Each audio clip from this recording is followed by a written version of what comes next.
আজ দীঘা মোহনা কোস্টাল থানা থেকে একটি জরুরি ফোন আসে। খবর পাওয়া যায় গঙ্গা মন্দিরের কাছে একটি চৌবাচ্চার মধ্যে পড়ে আছে। আমি সঙ্গে সঙ্গে দীঘার মেইন রোড ধরে সেখানে গিয়ে দেখি সাপটি সত্যি চৌবাচ্চার মধ্যে আটকে আছে এবং নিজে সোজা সেদিকে প্রয়োজনীয় সতর্কতা অবলম্বন করে ধীরে ধীরে সাপটিকে নিরাপদভাবে উদ্ধার করা হয়। পরে তাকে মানুষের বস্তি থেকে দূরে সরিয়ে দেওয়া হয়।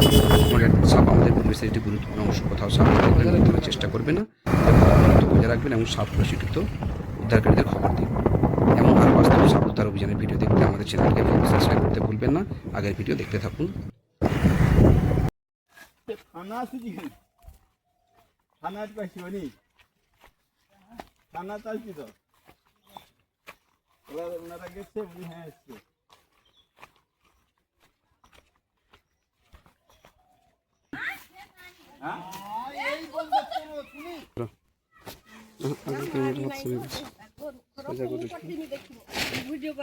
সেই পাঁচ কেজি মিট যাও যাও কিছু একটু যাও ভালো।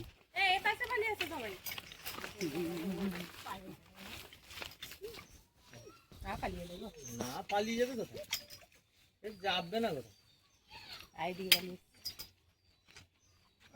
এটাকে ধরে নিতে ধরার ক্যাপাসিটি আমি টাকা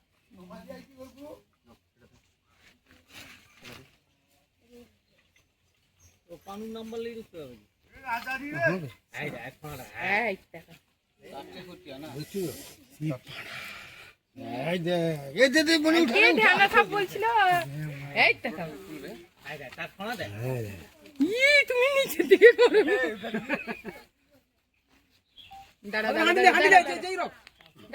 একটা ফটো তুলি দাঁড়া সরে যা সরে যা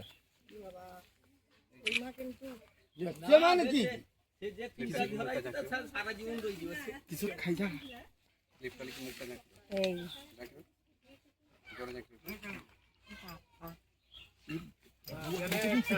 সে কি খেয়েছে তার পেটটা দেখেছো? ফেনা কত টিকে ছাড়ো দেখি, ফেনাটা উঠে দিকে হাত মজুরে ধরো দেখি বড়দা। হ্যাঁ এই চার পড়া বাদ দিকে ধরো না, টিকে ফেনাটা উঠে না দরকার নেই। এই দাঁড়া দাঁড়া দাঁড়া এই না গো, সাবধান সাবধান সাবধান। এই 2 মিনিটে কাটছে।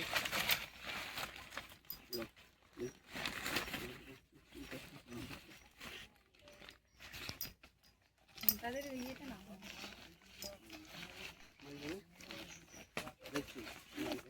সাপর মালিকন ফটোটা লিও ঠিক